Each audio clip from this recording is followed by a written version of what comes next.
You hear us laughing. Always a good time with Johnathan here. Look, I'm Candace Smith. Welcome to Talk About Town today. Johnathan Miller back in the studio. We love him on our Fridays, but it may be a different day soon. Stay tuned to that. But look, if you're feeling like you're ready to hit that reset button, you know, some of us, we wait until January to do it, right? But Johnathan, you're here. You say we don't have to wait that long. We don't. Okay. September is perfect to do a fresh start. Okay. I took this on last year, thanks to this fabulous woman. We'll talk about this journal in a minute. And she started doing this, and I thought, what a perfect time, because the energy is great.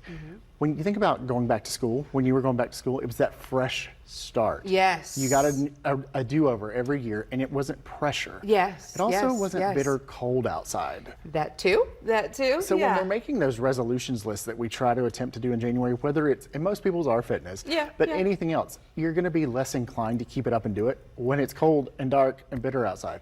So why not start when it's still a little bit warm and cozy and we're moving into that season? I love it. I love it. And I saw you were talking something about when the leaves fall, right? Like the dropping of the leaves is kind of the same kind of mindset. Exactly. And I mean, you know, in Richmond, we kind of get a little bit more summer extended, and then it may be that the leaves fall off immediately. But we're going to follow just normal fall somewhere else.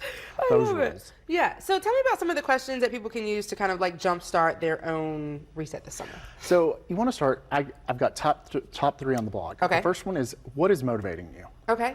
What's going to motivate you to pursue this goal completely? Okay.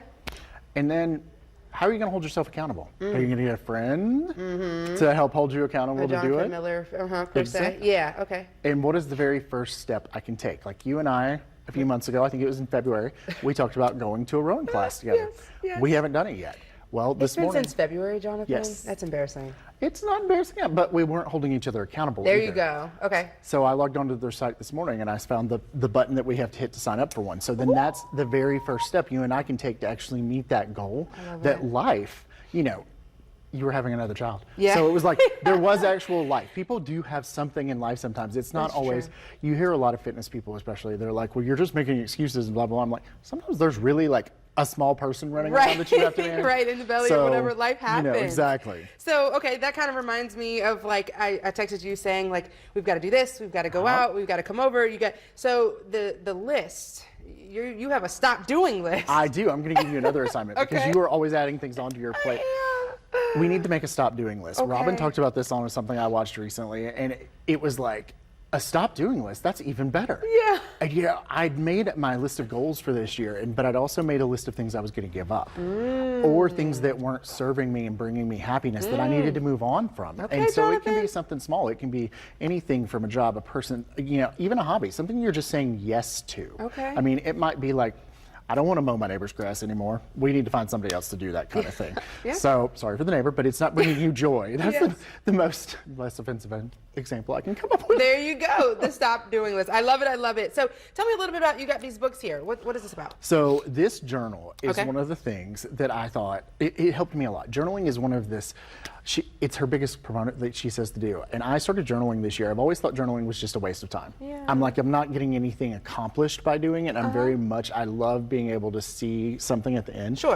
And then I started realizing that I'm like halfway through this notebook and I'm like, wow, I'm having clarity. I'm having all these thoughts, all these goals. They're just happening without me trying to make a goal list. I'm figuring out that I like new hobbies because I'm going in and I'm like, you know, on Monday I saw Candace talking to so-and-so about this and I think that would be fun to do. And then I'm elaborating on it in a couple months and not even realizing I'm elaborating on it through this journaling thing. And you don't have to actually have a dedicated notebook for a journal. You can do it on anything. Do it on a Post-it. You could write on the back of one of your sheets one day and it's literally just getting those thoughts out of your head so they're processed through and your brain can actually put it at a later date to circle back to.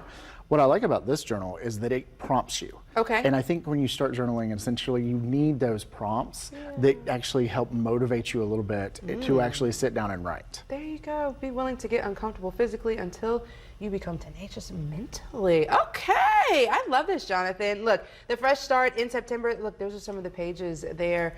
What do you stand for? Ooh, I am the CEO of my life. Personal mission statement. What is your mission? To be Superman. Yeah. You know, I want to be the greatest at everything. Like one of my goals was to actually get back into the shirt that I'm wearing right now. Come on. That I have had for 15 years. Wow. And when I actually pulled it out of the closet this morning and put it on, it is too big for me now. It was not too big for me 15 years ago. So I was like, you, oh, well, this is even better. But I've Yes. stuck to it through journaling. So. There you go. Okay. Look, I'm intrigued. I'm kind of had that mindset that you did about journaling before. Like, what am I really getting out of it? But you've convinced me, friend. You know? You've convinced me. So look, if you're interested, scan that QR code. You can head over to his blog to get more information on your fresh start this September. We'll be back with more 12 About Town today.